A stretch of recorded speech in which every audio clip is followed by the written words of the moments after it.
Hello everyone, ট্রান্সলেশনের আরও একটি নতুন ক্লাসে সকলকে স্বাগত।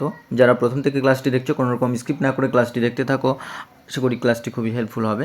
তো চলো আমরা প্রথমে যে লাইনটি আছে লাইনটি আমরা দেখে নেব। যে বাংলা যে লাইনটি আছে, পশ্চিমবঙ্গের হুগলি জেলার অন্তর্গত দেবানন্দপুর গ্রামে 1876 খ্রিস্টাব্দের 15ই সেপ্টেম্বর শরৎচন্দ্র চট্টোপাধ্যায়ের জন্ম হয়। তো জন্ম হয় বলতে এখানে তিনি ইতিমধ্যে জন্মগ্রহণ করেছিলেন, অর্থাৎ আমরা এটা পাস্ট টেন্সে লিখব। তো কীভাবে লিখব?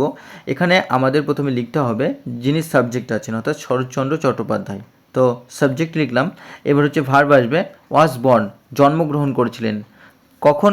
On 15th। তো আমরা জানি তারিখের আগে আমরা কি ওয়ান বসাই, অন 15th সেপ্টেম্বর। দেন আমরা সালটা লিখব, কবে জন্মগ্রহণ করেছিলেন, 1876, অর্থাৎ 1876। কোথায় জন্মগ্রহণ করেছিলেন এবং সেটা লিখব, in Debanandapur village of Hooghly district, অর্থাৎ হুগলি ডিস্ট্রিক্ট বা আমরা বলতে পারি হুগলি জেলার দেবানন্দপুর গ্রামে জন্মগ্রহণ করেন, ওয়েস্ট বেঙ্গল অর্থাৎ পশ্চিমবঙ্গের। তো আমরা এখানে দেবানন্দপুর ভিলেজ বা দেবানন্দপুর এরিয়াও লিখতে পারি, বা দেবানন্দপুর ভিলেজের পরিবর্তে আমরা জানি কি হ্যামলেট। তো এরিয়া, ভিলেজ বা হ্যামলেট অফ হুগলি ডিস্ট্রিক্ট লিখতে পারি। আর ওয়াজ বর্ন বা এটাকে আমরা, যদিও এটাই সহজ সব থেকে জন্মগ্রহণ করার, তবুও আমরা কয়েকটা সিনোনিমস জেনে নেব। যেমন আমরা বলতে পারি ওয়াজ বিগটেন অর্থাৎ জন্মগ্রহণ করেছিলেন, বা শরৎচন্দ্র চট্টোপাধ্যায় ওয়াজ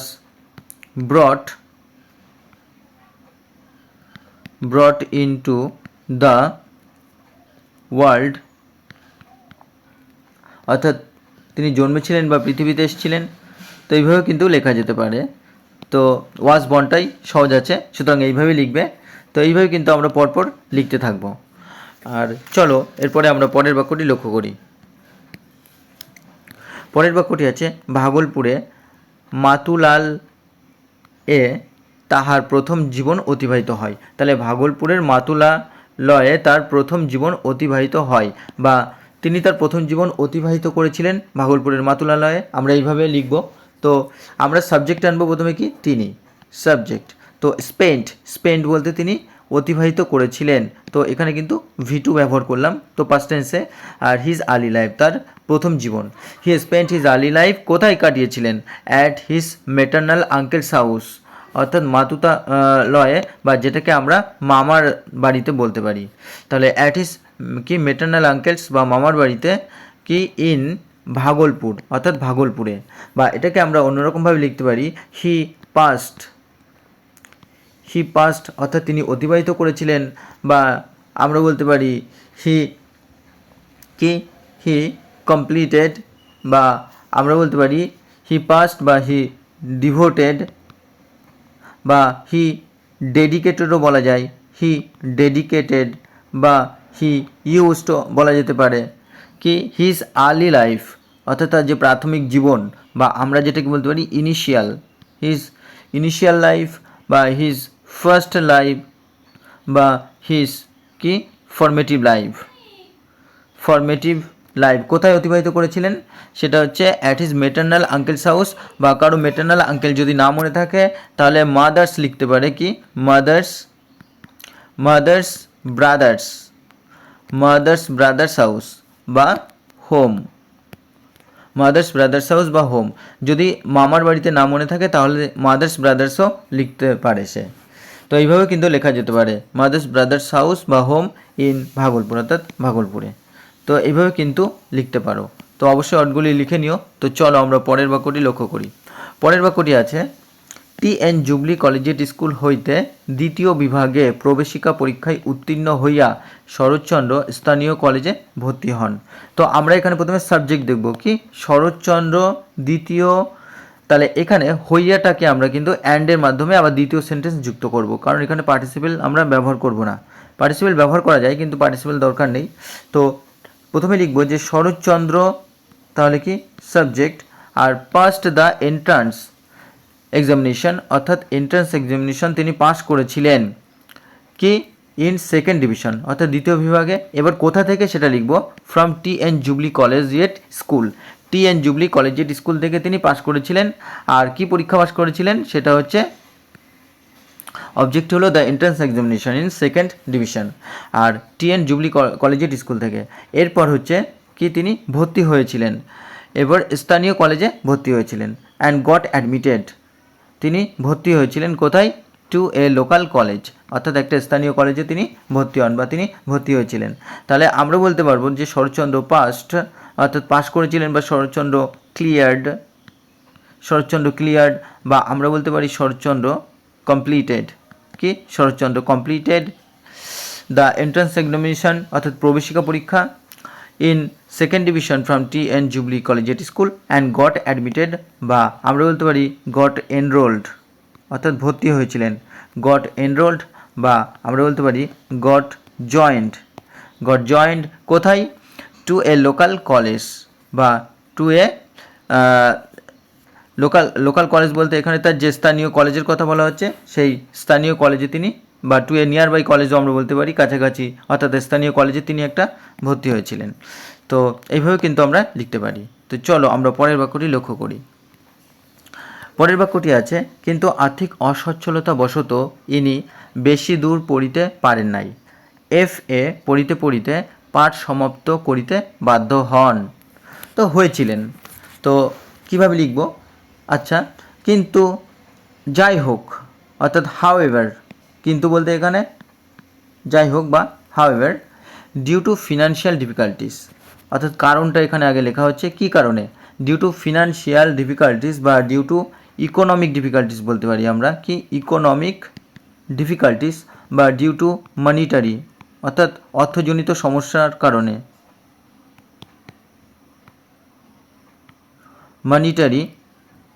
ডিউ টু মানিটারি ডিফিকাল্টিস, বা আমরা বলতে পারি হার্ডশিপস অসুবিধা, বা প্রবলেমস বলতে পারি, বা আমরা বলতে পারি চ্যালেঞ্জেস, অসুবিধার কারণে হি কুড নট কন্টিনিউ।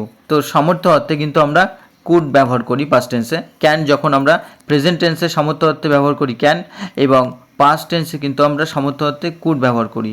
যেহেতু তিনি পারেননি ওর জন্য আমরা নেগেটিভ সেন্টেন্স লিখেছি হি কুড নট কন্টিনিউ, অর্থাৎ চালিয়ে যেতে পারেননি, বা কুড নট ক্যারি অন বলতে পারি আমরা, কুড নট ক্যারি অন বা কুড নট প্রসিড, তিনি অগ্রসর হতে পারেননি, বা আমরা বলতে পারি কুড নট পারসিস্ট, অর্থাৎ সেখানে টিকে থাকতে পারেননি। কি? হিজ স্টাডিজ, তার পড়াশোনাকে চালিয়ে যেতে পারেননি, ফার অর্থাৎ আরও দূরে। অ্যান্ড হ্যাড টু, তো হ্যাড টু এর ব্যবহার আমরা আবার কখন করি? অতীতে যখন কোনো কিছু বাধ্য হয়ে করতে হয়েছিল তখন কিন্তু হ্যাড টু এর ব্যবহার করি প্লাস ভিওন। যেমন হি হ্যাড টু গো দেয়ার, তাকে সেখানে যেতে হয়েছিল। He had to admit there, তাকে সেখানে ভর্তি হতে হয়েছিল। He had to quit the job, তাকে চাকরিটা ছেড়ে দিতে হয়েছিল। সুতরাং এই হ্যাড টু এর ব্যবহার আমরা পাস্ট টেন্সে যখন কোনো কিছু বাধ্য হয়ে করি তখন কিন্তু আমরা হ্যাড টু এর ব্যবহার করি। অ্যান্ড হ্যাড টু এন্ড, এবং তাকে সমাপ্ত করতে হয়েছিল, বা হ্যাড টু ফিনিশ, তাকে শেষ করতে হয়েছিল। কি? বা হ্যাড টু কনক্লুড, বা হ্যাড টু কনক্লুড, তাকে শেষ করতে হয়েছিল, ফিনিশ, কনক্লুড, যে কোনো একটা লিখতে পারি। হিজ এডুকেশন, তার পড়াশোনাকে, while studying for the FA, অর্থাৎ তিনি যে ফিনান্সিয়াল অ্যাকাউন্টেন্ট পড়ছিলেন, অর্থাৎ FA তাকে কিন্তু পড়াশোনা শেষ করতে হয়। কি? তার কী কারণে? সেটা হচ্ছে ডিউ টু ফিনান্সিয়াল ডিফিকাল্টিস, কিন্তু আর্থিক অসচ্ছলতার কারণে। হাউএভার, বা কিন্তু আমরা এখানে হাউএভারকে লিখছি, অথবা এখানে আমরা বাটও লিখতে পারি, but due to financial difficulties, অর্থাৎ আর্থিক অসচ্ছলতার বা অসুবিধার কারণে কি? হি কুড নট কন্টিনিউ, তিনি চালিয়ে যেতে পারেননি হিজ স্টাডিজ ফার, এবং আরও দূরে বা বেশি দূর তিনি পড়াশোনা চালিয়ে যেতে পারেননি। অ্যান্ড হ্যাড টু এন্ড বা কনক্লুড বা ফিনিশ হিজ এডুকেশন, তার পড়াশোনা শেষ করতে হয়েছিল, while studying for the FA, অর্থাৎ পাঠ করিতে করিতে বা পড়িতে পড়িতে তিনি FA পড়িতে পড়িতে তার পড়া সমাপ্ত করতে হয়েছিল বাধ্য হয়ে। তো এইভাবে কিন্তু আমরা লিখতে পারি। অবশ্যই তোমরা সিনোনিমসগুলো লিখে নেবে, কারণ এগুলো কিন্তু ভেরি ভেরি ইম্পর্ট্যান্ট। তো চলো আমরা পরের বাক্যটি লক্ষ্য করি। পরের বাক্যটি আছে, ইহার কয়েক বছর পরে শরৎচন্দ্র রেঙ্গুনে যাত্রা করেন এবং সেখানে অ্যাকাউন্ট্যান্ট জেনারেল অফিসে একটি কর্মে নিযুক্ত হন। তো কি? ইহার কয়েক বছর পরে, তাহলে এ ফিউ ইয়ার্স লেটার, বা আমরা বলতে পারি যে এ ফিউ ইয়ার্স লেটার। আচ্ছা, প্রথমে লিখে নিই, a few years later Saratchandra.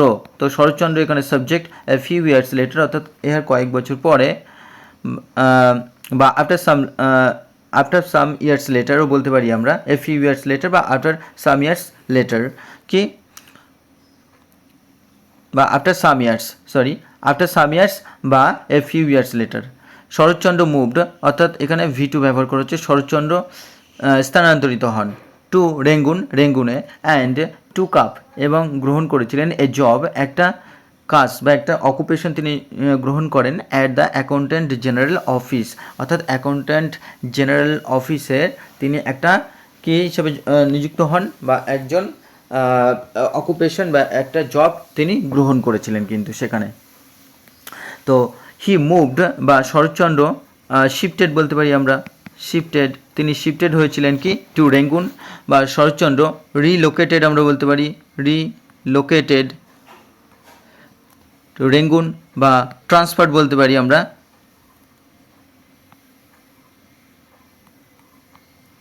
Transferred to Rangoon and took up, বা আমরা বলতে পারি অ্যাজিউমড অর্থাৎ গ্রহণ করেছিলেন, বা আমরা বলতে পারি পিকড আপ কি এ জব, বা আমরা বলতে পারি অকুপেশন, পিকড আপ এ অকুপেশন অর্থাৎ তিনি একটা কাজ গ্রহণ করেছিলেন, বা পিকড আপ এ প্রফেশন তো at the accountant general office. তো এইভাবে কিন্তু আমরা লিখতে পারি। তো অবশ্যই তোমরা এগুলো লিখে নিও। চলো আমরা পরের বাক্যটি লক্ষ্য করি। পরের বাক্যটি আছে, কিছুদিন পরে ওই কার্যে ইস্তফা দিয়ে ইনি স্বদেশে ফিরে আসেন, অর্থাৎ তিনি যেখানে ছিলেন তার বার্থ প্লেস সেখানে আবার ফিরে আসেন। তো আফটার সাম টাইম অর্থাৎ কিছুদিন পরে, বা আমরা বলতে পারি after some days, after some days অর্থাৎ কিছুদিন পরে বা আফটার সাম টাইম, হি রিজাইন্ড তিনি কি করলেন, তিনি ইস্তফা দেন ফ্রম দ্য জব, অর্থাৎ এখানে সাবজেক্ট আর রিজাইন্ড হচ্ছে V2, ফ্রম দ্য জব কোথা থেকে ইস্তফা দেন, তার কাজ থেকে, তার অকুপেশন থেকে, তার প্রফেশন থেকে তিনি ইস্তফা দেন, অ্যান্ড রিটার্ন এবং ফিরে আসেন টু হিজ হোমল্যান্ড, তার হোমল্যান্ডে ফিরে আসেন। তাহলে আমরা হি রিজাইন্ড বলতে পারি, বা হি কুইট দ্য জব তিনি কাজটি ছেড়ে দিয়েছিলেন, বা হি স্টেপড ডাউন দ্য জব, অথবা হি গেভ আপ পরিত্যাগ করেছিলেন, he gave up the job কাজটি ছেড়ে দিয়েছিলেন, বা অকুপেশন বা প্রফেশন অ্যান্ড রিটার্ন অর্থাৎ তিনি ফিরে এসেছিলেন, বা তিনি আমরা বলতে পারি কেম ব্যাক ফিরে এসেছিলেন, বা ওয়েন্ট ব্যাক ফিরে এসেছিলেন, আর টু হিজ হোমল্যান্ড বা আমরা বলতে পারি বার্থ প্লেস তার যে জন্মস্থান, বা আমরা বলতে পারি নেটিভ ল্যান্ড। তো বার্থ প্লেস, নেটিভ ল্যান্ড, বা আমরা বলতে পারি কি মাদারল্যান্ড। তো এইভাবে কিন্তু আমরা লিখতে পারি। তো চলো আমরা পরের বাক্যটি লক্ষ্য করি। পরের বাক্যটি আছে, 14 বছর বয়সের সময় শরৎচন্দ্র উপন্যাস লিখিতে আরম্ভ করেন। 14 বছর বয়সের সময় শরৎচন্দ্র উপন্যাস লিখিতে আরম্ভ করেন, অর্থাৎ তিনি উপন্যাস লিখতে আরম্ভ করেন বা উপন্যাস লিখতে শুরু করেন। তো অ্যাট দ্য এজ অফ 14, 14 বছর বয়সে। এবার শরৎচন্দ্র সাবজেক্ট কি বিগান শুরু করেছিলেন, বা আমরা বলতে পারি স্টার্টেড, বা আমরা বলতে পারি কমেন্সড, বা আমরা বলতে পারি ইনিশিয়েটেড, প্রাথমিকভাবে কিছু শুরু করা, ইনিশিয়েটেড। কি রাইটিং অর্থাৎ লেখা শুরু করেছিলেন কি নভেলস, অর্থাৎ নোভেল লেখা শুরু করেন, বা আমরা বলতে পারি কম্পোজিং কি নোভেলস, বা আমরা বলতে পারি রাইটিং নোভেলস অর্থাৎ কম্পোজ রাইটিং, বা আমরা বলতে পারি ড্রাফটিং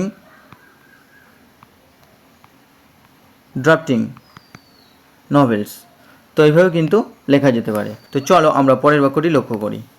পরের বাক্যটি আছে, তাহার কাশীনাথ নামক উপন্যাসখানি এই সময়ে রচনা। তাহার কাশীনাথ নামক উপন্যাসখানি এই সময় রচনা, বা তিনি কাশীনাথ নামক উপন্যাসখানি এই সময় রচনা করেছিলেন বা লিখেছিলেন। তাহলে his novel Kashinath subject was written, তো এটা কিন্তু অক্সিলারি ভার্ব প্লাস V3। তাহলে অক্সিলারি ভার্ব প্লাস V3 কখন আসে? যখন আমরা কি সিম্পল পাস্ট টেন্সের প্যাসিভ ভয়েস ব্যবহার করি, প্যাসিভ ভয়েস। তো কারোর দ্বারা যখন লেখা হয়েছিল তো তখন আমরা কিন্তু এখানে প্যাসিভ ভয়েস ওয়াজ রিটেন লিখি। তো his novel Kashinath was written কার দ্বারা? বাই শরৎচন্দ্র। তো এটা এখানে সাইলেন্ট আছে, অর্থাৎ এখানে প্রয়োজন নেই। তাহলে his novel Kashinath was written during this period, বা আমরা বলতে পারি ডিউরিং দিস টাইম, অর্থাৎ এই সময় লেখা হয়েছিল, ডিউরিং দিস পিরিয়ড বা ডিউরিং দিস টাইম, এই সময়ে লেখা হয়েছিল। তো বন্ধুরা, এই ছিল আজকের একটি very very important passage from Bengali to English. আশা করি ক্লাসটি তোমাদের ভালো লেগেছে। যারা চ্যানেলটিতে প্রথম তারা অবশ্যই লাইক কমেন্ট শেয়ার করে দিও বেশি বেশি করে। তো তোমাদের জন্য পরবর্তীতে আরও ক্লাস আনতে থাকবো। ধন্যবাদ। চলো দেখা হচ্ছে পরবর্তী ক্লাসে।